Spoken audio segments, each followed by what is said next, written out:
The Los Angeles Chargers have their eyes on the playoffs, while the New England Patriots would love to play spoiler Grinch style. Locked on Patriots, Locked on Chargers, crossing the streams here on Crossover Thursday.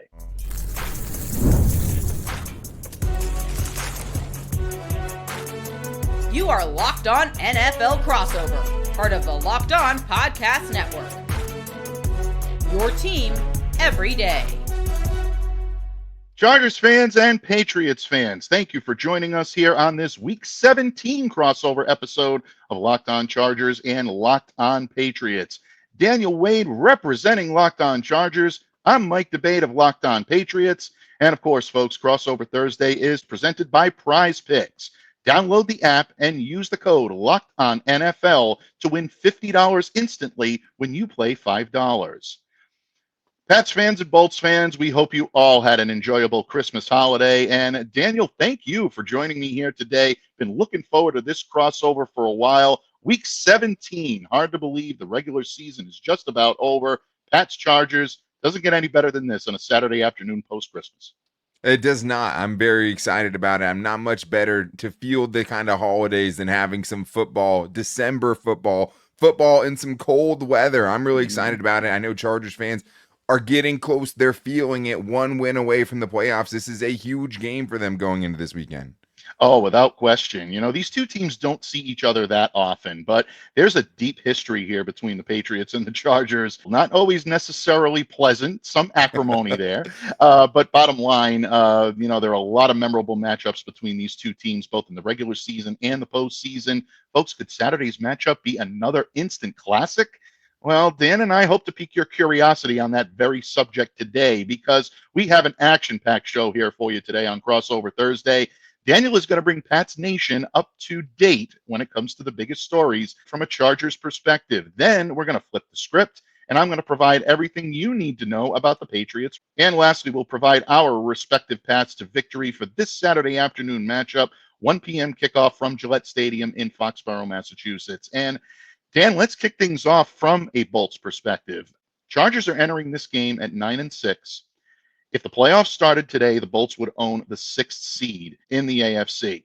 And without question, there has always been a ton of talent on both sides of the ball for the last few years when it comes to the Chargers. But the impact of Jim Harbaugh on this club is palpable. It's absolutely obvious. You can see it. You can feel it. There's just a different aura on this team right now since Jim has taken the reins as head coach. Just his presence has elevated this team's performance on the field.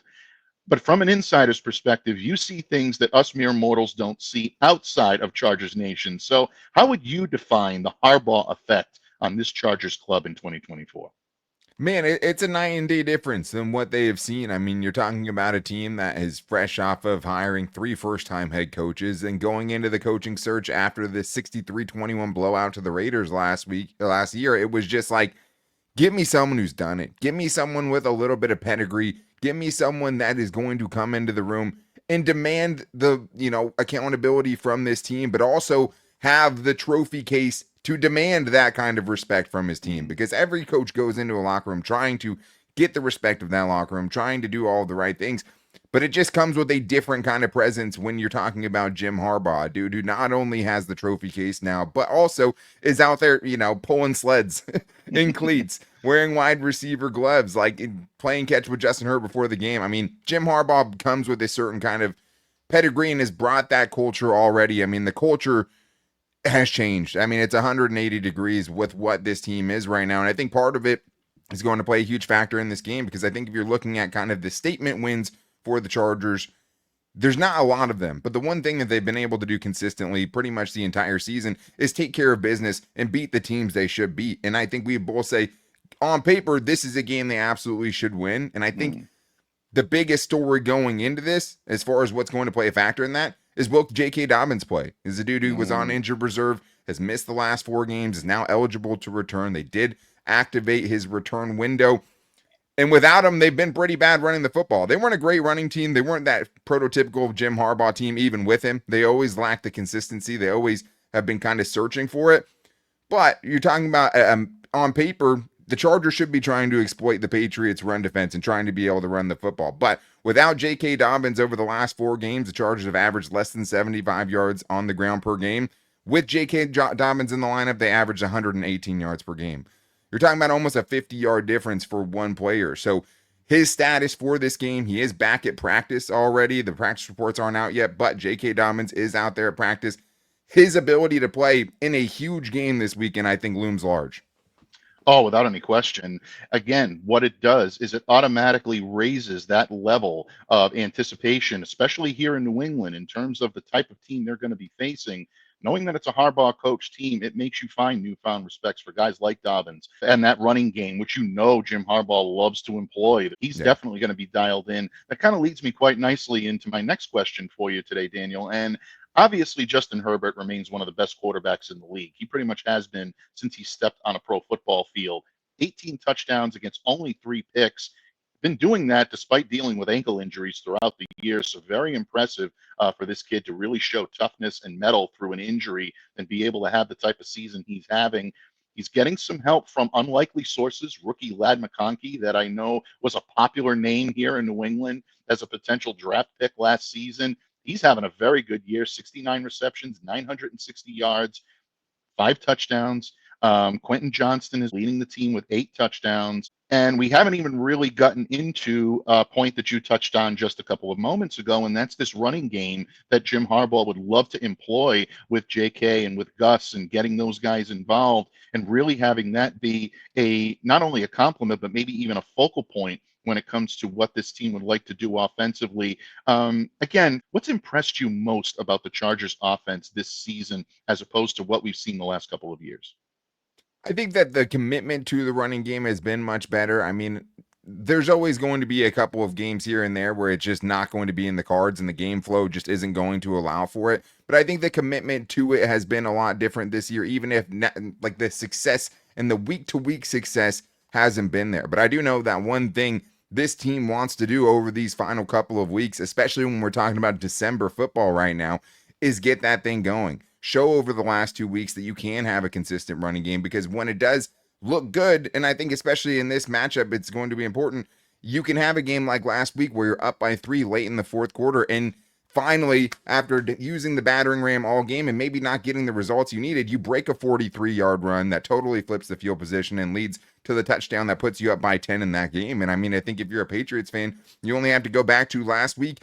Josh Allen wasn't great throwing the football in that game. I mean, just frankly, that's what it was. What carried them was their running game. And I think when you're talking about Justin Herbert playing on 2 bad ankles, another reason this team really wants to stay committed to the running game is so they can protect their quarterback. The interior of their offensive line is not good. They have a couple of bookend tackles they feel really good about, but you have to get Justin Herbert there. You have to win the game, first of all. You're not in the playoffs yet. Go win the game. Second to that, though, get the running game going and protect Justin Herbert, because if you're having him drop back there 40 times and just giving him unnecessary risk, and he gets banged up at all any more than he is right now going into this key stretch of the season, that's a total disaster. So I think that they're happy with the commitment they've showed to it this year. I think they're happy that last week they were able to, even in a game where they weren't running efficiently most of the game, they were able to at least not have to put the entire load on Justin Herbert, protect him a little bit, and the success came later on in the game when they were able to break it open. Get the run game going and protect your quarterback. Remember that, folks. I have a funny feeling we're going to be delving into that very subject in just a little bit. But one more question for you with regard to the Chargers. I don't want to make it sound like we're only concerned or there's only one focus here on the offensive side of the football. This Chargers defense has the opportunity to make life very difficult for Drake Maye, because this defense is much more effective in the passing game than they are in defending against the run. The Chargers currently allow 213.8 yards per game through the air. That's 13th in the NFL. Very impressive there. 6.4 yards per pass play, which ranks 7th. That's where they really stand out, and they leapt off the page when it came to my reconnaissance that I was doing for this matchup coming into this game, Daniel. The secondary has been very good. That is a surprise considering some of the players that they've had on injured reserve, but really got to give a lot of credit to Tarheeb Still. He's got 4 interceptions. As a unit, this team has 14 takeaways. Christian Fulton has been a solid addition on the opposite side of that secondary, and how could I mention that secondary without mentioning Derwin James, one of the most versatile backs in the league? For the benefit of Patriots fans who are aching to see Drake Maye air it out because good things happen when Drake Maye can air out the football. What about this Chargers defense may make that tough for Drake to do this weekend? Yeah, I think it's the pass rush, right? Like that is the one place on paper when you look at where the Chargers could exploit the Patriots in this game. It's you want Drake Maye to air it out, but you have to be at least fearful of that pass rush. And I think on the flip side, if you're looking at it from a Chargers fan's perspective, it's, hey, we're paying $70 million to 2 edge rushers. This is a big game, 1 game away from the playoffs. Those dudes have to show up. The Khalil Macks, the Joey Bosas have to show up. Tuli Tuipulotu has to show up. But I think as much as Patriots fans want to air it out, the best chance they're going to have to do that is by keeping the Chargers defense off balance. If you let them get into obvious passing situations and you let Jesse Minter, who has done really, really good job, especially against rookie quarterbacks, especially when you give him those 3rd and longs to kind of give you something crazy to look at and not know who's coming, and then you still have to win your one-on-one matchups against a Khalil Mack, you're going to have an issue, right? I mean, if you're looking at it, Joey Bosa and Khalil Mack versus Javonte Jacobs, that's the matchup you're looking for. That's where you want to do it.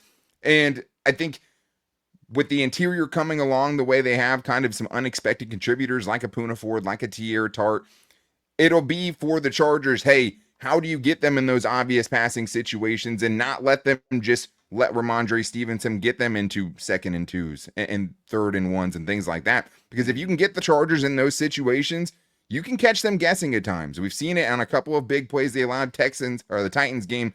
3rd and short, they go for a 50-yard touchdown. You saw it again a couple of weeks ago. Same thing. 4th and 1, T. Higgins, 40-plus yard touchdown. If you can get them in those situations where you catch them guessing, Drake Maye might be able to find some big plays down the field. But if you get stuck in these 3rd and 10s with this pass rush and what they should do in this game, it could be an issue. Yeah, absolutely. And you saw that as a tale of 2 halves with the New England Patriots and the Buffalo Bills last weekend. Patriots came out early, tested that secondary in Buffalo, found some mismatches. Drake Maye made some big plays. Buffalo makes some adjustments. All of a sudden, the prowess of Buffalo's pass rush came out and made life difficult for Drake in the second half. And the Patriots dug themselves a hole they could not get out of. And I think it comes back to a point that you made earlier, Daniel. These 2 teams, if we're being objective, the Chargers are a more talented team on both sides of the ball. I don't think Pats fans or Bolts fans will argue that point.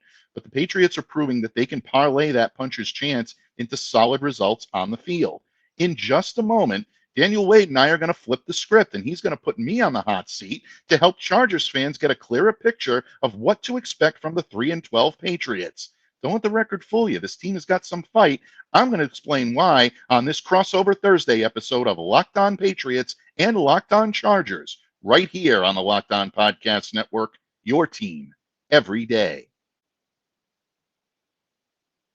Locked On listeners, today's episode is brought to you by our good friends over at Rocket Money. And here on this holiday season, and Daniel, I'll include you in this as well, did Rocket Money help you all find any subscriptions you forgot about or that you were paying for twice? Yeah, I can see Daniel nodding his head. Folks, it happened to me. I had a few subscriptions that I didn't even realize I was still paying for. And Rocket Money made it so easy to track them all down. It's like having a personal assistant for your finances. Rocket Money is a personal finance app that helps find and cancel your unwanted subscriptions, monitors your spending, and helps you lower your bills so you can grow your savings. It brings everything together in one place, whether it's subscriptions, your spending habits, or even the goals you want to hit this year. Rocket Money has over 5 million users and has saved a total of $500 million in canceled subscriptions, saving members up to $740 a year when using all of the app's premium features. So don't delay, do it today. Holiday season is the perfect time to cancel your unwanted subscriptions and reach your financial goals faster with Rocket Money. Go to rocketmoney.com/lockedon today. That's rocketmoney.com/lockedon. rocketmoney.com/lockedon. Pats fans and Bolts fans, welcome back to Crossover Thursday here on the Locked On Podcast Network. Mike DeBate of Locked On Patriots and Daniel Wade of Locked On Chargers crossing the streams on this post-Christmas Day edition. And Dan, I am supremely confident that Patriots Nation right now is brimming with your Chargers' wisdom and counsel. They know about this team coming into Foxborough on Saturday. So turnabout is fair play. Let's flip the script. And I know you're a fan of A Few Good Men. I am as well. If Colonel Nathan R. Jessup were sitting here, he would probably say, when it comes to the New England Patriots, You have any questions for me, Counsel? Yeah, I think there's a lot of questions, and I see the kind of similarities in Justin Herbert and Drake Maye. We talked about it a little bit before the show, and we also talked a little bit before the show. Hey, if Patriots want to take a good loss here where Drake Maye looks good, Chargers clinch the playoffs, maybe there's some sort of handshake agreement, maybe a little poker room kind of deal that could be agreed upon. But when I look at this Patriots team, I think the biggest question that I have as far as, how this game could go poorly for the Chargers, right? When I look at kind of a doomsday scenario, because for the Chargers, you're one win away. The last thing you want to do is leave this game and your playoff chances up to 1 week against the Raiders the last week of the season where you absolutely have to win it, right? No one wants to see that. For the Chargers, kind of one of the nightmare scenarios that plays out in my mind when I'm looking at this game, the Chargers going West Coast to East Coast, what the Chargers' flaws are as a team right now, is would the Patriots be willing to stick with the run enough, to be committed enough to the run,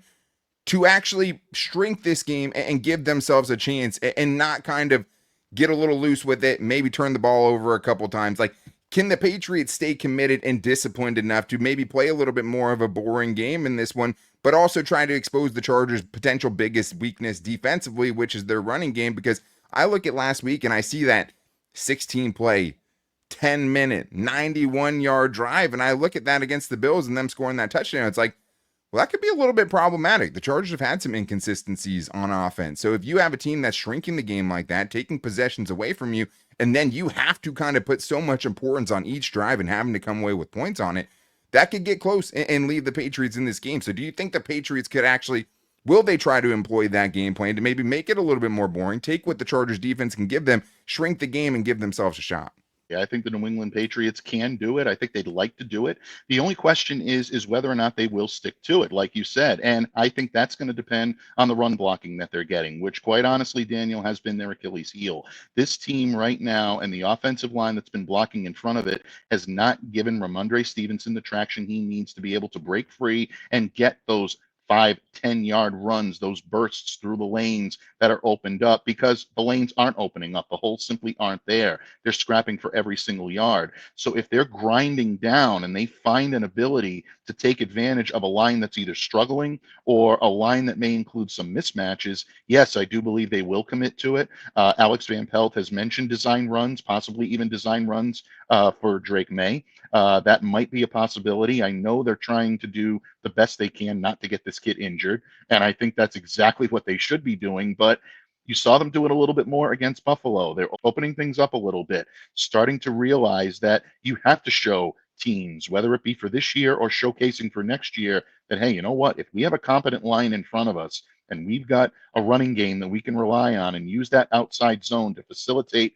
what Drake does well, you have to account for him on every snap. We're going to show you that he can make things happen on design runs. We can even use him in the quarterback sneak in very short yardage situations. So I believe they would, if the Chargers defense does give them the opportunity to run the football effectively. Yeah, you'll see the Patriots take advantage of it, because when Ramondre Stevenson and Antonio Gibson, who I think never gets enough credit nationally for what he does for this team, Patriots Nation has really caught on to this kid as not being just a third down weapon and a receiver out of the backfield, but someone who can take early down pressure off of Ramondre if he's struggling or if he's having difficulty holding on to the football. That's the other problem. Ramondre Stevenson leads the league with 7 fumbles right now. Ugh. You have to be very mindful of giving this kid the football, knowing that he has a penchant to cough it up. So all of these factors have to kind of meld into a perfect storm, Daniel. But to answer your question concisely, yes, I do believe they'll take advantage of it, but only if they're given the opportunity to do it. And the Chargers could give them that. And I think it's funny because we've dealt with the same thing a little bit in Los Angeles, just where Justin Herbert obviously has the physical tools to be a huge rushing threat in every single game. Mhm. But how much are you going to overexpose him to that with the design runs? And I see a lot of that with Drake Maye too. And I mean, the Chargers have struggled with mobile quarterbacks at times this season. And if he gets a few of those third downs with his legs, and something the Chargers have been susceptible to, that could change things, right? And I think the QB spy, potentially Deion Henley, maybe that gets involved a little bit. But speaking of kind of just, an Antonio Gibson, somebody who's flying under the radar, I think for Chargers fans, you could fall into the trap of looking at the numbers for this Patriots defense and just being like, okay, well, what's special about it, right? What what are you afraid of when you look at that defense? Yet when I look at that defense, and I'm, after watching the last couple of games, as I always do leading up to this, it's like there's some players there, right? Like there's some good players. They've kept some of these games really close and kept the Patriots competitive. So if you're talking about what this game looks like from a defensive perspective for the Patriots, and if they were to have a really good defensive performance, maybe who are the guys that Chargers fans wouldn't know of, or what that game plan looks like defensively that maybe Chargers fans might be underestimating going into it? Well, I think the secondary is coming into this game playing some of their best football of the season. So, absolutely, I know Chargers fans are well cued into Christian Gonzalez. He's been their top corner. He will continue to be. This kid has exceeded expectations in New England, and clearly someone that I know opposing offenses are always cued in on. But I wouldn't take my foot off the accelerator when it comes to his supporting cast, especially guys like Jonathan Jones and Alex Austin, who are lesser known cornerbacks, but guys that can come in and play the perimeter and the slot respectively and do a pretty good job. Jonathan Jones took away Buffalo's top slot receiver in Khalil Shakir last week, and he did it with a very strong game plan, a veteran savvy that only Jonathan possesses on this team. He's well versed in the Bill Belichickian style of secondary football, but he brings together a little bit of that new style. So he's going to continue to be someone to account for. Alex, again, is someone that can make plays on the perimeter. He has a tendency to get a little over aggressive. So that may be an area where Justin Herbert can exploit and maybe kind of bait him into making a move, an offensive target that maybe he shouldn't be making. But there's a double-edged sword there as well, because sometimes that aggression can work to Alex's advantage. He nearly had a couple of interceptions against Buffalo last week. So these are the types of things that I would look at if I'm the Los Angeles Chargers. The front seven has struggled this year. There's no question about it. The guy you want to keep an eye on, if you're trying to run the ball, like we talked about in the previous segment, Devon Godchaux is the guy that you need to try to neutralize, because if he's drawing a double team or he's allowing that middle to close up and to clog, that's going to give the Chargers some fits in trying to run the football. He's the name that I would watch there. And in terms of getting after the quarterback, Patriots haven't done a optimal job of doing that this year, but when he has the room and when he has the option, Keion White is someone with a very strong burst that can get after the quarterback. The absence of Christian Barmore, I think, is going to be very tough to overcome for him. Christian usually takes on the double team, allowing Keion to get free. Without Barmore in the lineup, it's going to make that all that much tougher. But I would still keep an eye on him, because Keion has the natural athletic ability to still be able to make things happen from anywhere on the field. Yeah, I remember that when he was coming out. I mean, athletic freak too, who presents problems, but I'm glad that Christian Barmore is not playing, because one of the biggest weaknesses for the Chargers is that interior offensive line. And I think it was a great point you brought up about Jonathan Jones, because the Chargers offense, especially recently, if it's not running through Ladd McConkey, it's not running for the most part. And I mean, that 3 of the last 4 games, the Chargers have gotten shut out for a half. 3 out of 4 games, which shows you a little bit of the offensive inconsistencies. If he could have a really good game against Ladd McConkey and force Greg Roman, which hasn't always been his strong suit, to evolve and find different ways to win, I think that plays in the Patriots' favor. Absolutely, Dan. We've looked at this from a Patriots perspective, from a Chargers perspective, but as Herm Edwards would say, you play to win the game. Each team has a path to victory, folks. Dan and I have our thoughts on what that path will be, respectively. We're going to share them with you when Crossover Thursday continues right here on the Locked On Podcast Network, your team every day.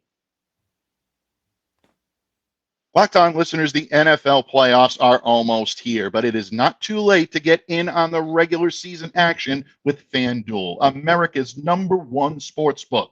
Because right now, new customers can finish the season strong with $250 in bonus bets if your first $5 bet wins. FanDuel has so many ways for you to pick up a W. I love betting on which players will score a touchdown and how many points each team will score. Let's face it, it's thrilling. But that's not the only way that you can bet on who will win the game. FanDuel also has bets for which players will score a touchdown, how many points each team will score, and so much more. So don't delay. Do it today. Visit FanDuel.com to join today. That's FanDuel.com for your chance at $250 in bonus bets. Make every moment more with FanDuel, an official sportsbook partner of the NFL. That's fans and Chargers fans. Thank you once again for joining us here today on Crossover Thursday, spending part of your holiday week with Mike Debate of Locked On Patriots, Daniel Wade of Locked On Chargers. Daniel, it's been a blast. We love crossing the streams, cross-country style when it comes to these two teams.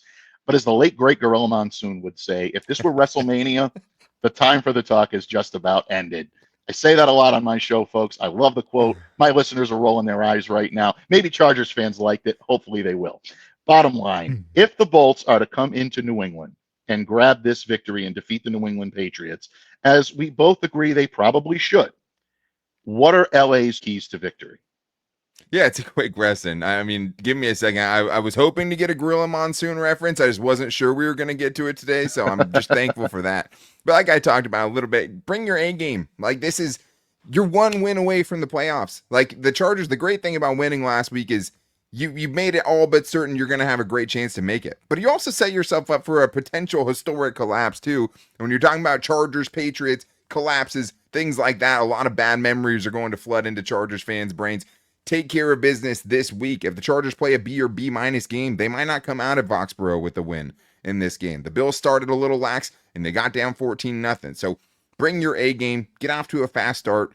Can't keep turning the ball over like they have 3 times in the last 2 games. That's number one. Show up.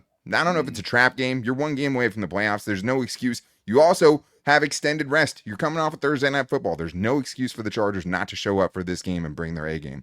Secondly, win in the red zone. If you're talking about games like this, the key is to avoiding an upset, right? Look at the Chargers. The only sub 500 team they've lost to this season was the Cardinals. What happened in that game? The Chargers kicked 5 field goals. That were the only points that they got that entire game. That could make the difference in a game like this. New England ranks 31st in red zone touchdown percentage. Los Angeles Chargers have the best red zone defense in the league. That is what could determine a matchup like this and determine whether this is a game Chargers fans are sweating in the fourth quarter, as they are many Sundays for eternity, or if you have a comfortable cushion that you feel good about this team and you don't feel like they're letting the Patriots hang around. The last thing, bring the physicality. This is playoff atmosphere. I don't care that the Patriots have 3 wins. I don't. Going to New England is a hard place to play every single time. And you're not talking about New England in September 9th, right? You're talking about New England at the end of the year. And the Chargers, if you get to where you want to get to, you're going to have to travel to Buffalo. You're going to have to travel to Baltimore. You're going to have to travel to Kansas City. So to get this game going West Coast to East Coast, getting a little taste of that, I think is going to be huge. And I think for the other side of things, the Chargers have struggled a little bit with physical running backs. Audric Estime last week bullied them a little bit, 9 carries for 48 yards, going up against Ramondre Stevenson in 42-degree weather, as it says it's going to be right now in Foxborough on Sunday. You have the conditions, playoff type of weather, playoff type of atmosphere as far as what you're going to have to endure as far as traveling and all of those things. Bring that physicality. Bring what Jim Harbaugh wants you to be. Bring your lunch pail to work. If you do that, you're going to have a great shot. Yeah, very, very good points. And I think it's kind of a mirror image of what New England needs to do here in terms of being mindful of their place in the standings, being mindful of their playoff elimination, but also knowing what's at stake for the Los Angeles Chargers and knowing that if the Chargers do start to press a little bit because they are feeling the pressure, take advantage of those situations. Yeah. My first key to victory, Daniel, in this game for the New England Patriots is start off quick. Put this team on its heels. You need to take a look downfield, see if there are mismatches to exploit. Take advantage of those. Drake Maye, Kayshon Boutte could be a very good combination for this team this weekend. If they can catch that secondary of Los Angeles, which again has played extremely well this year, and they may not give you many opportunities. If you see one, you have to take advantage of it right away. That also includes establishing the run and also putting this team on its heels as well. You talked about Los Angeles' struggles in stopping the run. 19th in the league, allowing 124.1 yards per game.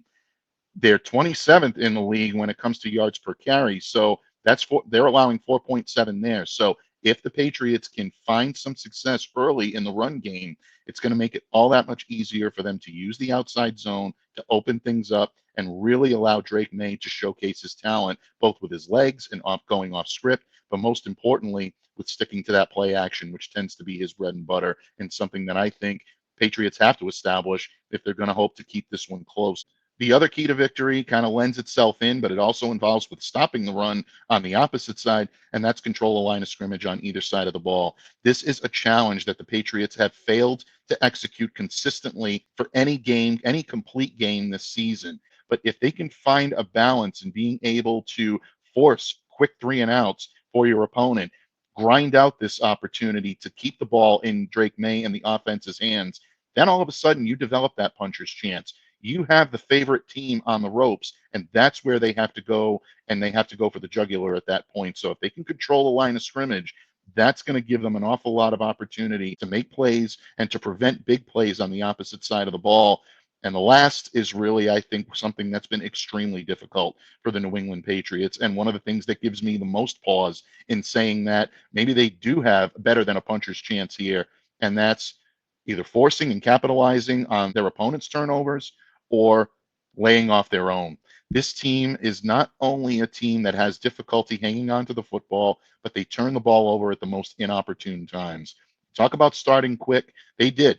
First two possessions for the New England Patriots in the first half against Buffalo, stellar. The first three possessions against Buffalo in the second half, turn the ball over each time. If they do that against Los Angeles, going to be a long day, and I don't think the Pats have the personnel to be able to recover from it.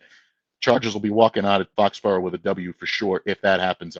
Yeah, I totally agree with you. The Chargers are dominated in the trenches in this game. The Chargers have been in this scenario that the Patriots are in, right? Where you're looking for the recipe for an upset. And I think when you're looking at how you beat this Chargers teams, I think you nailed it on the head in all of those points. If the Patriots can get all those things done, you're going to give yourself a chance. I mean, Drake Maye's thrown an interception in 7 straight games.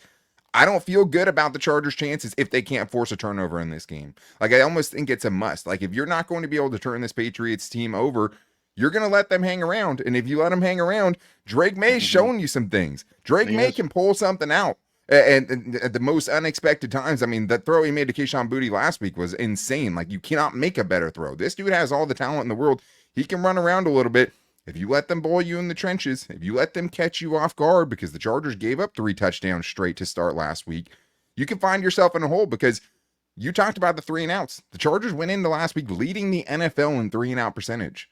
They're all or nothing offensively. If you can get to them early, you're going to give yourselves a chance. And if the Patriots can do all those things, they will have a chance in this game. And for the Chargers, like you talked about with the Patriots, it's up to you to not let them do that. You get out to a fast start. You make Drake Maye try to do a little bit too much. You see how that Patriots offense can revolve around not being able to run the football, and you might find yourself with a blowout win.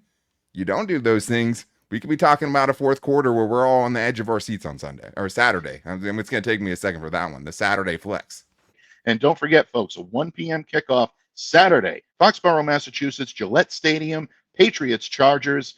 Dan, this has been an absolute blast. We love getting a chance to cross the streams. And folks, make sure to stay locked in to Locked On Chargers each and every day.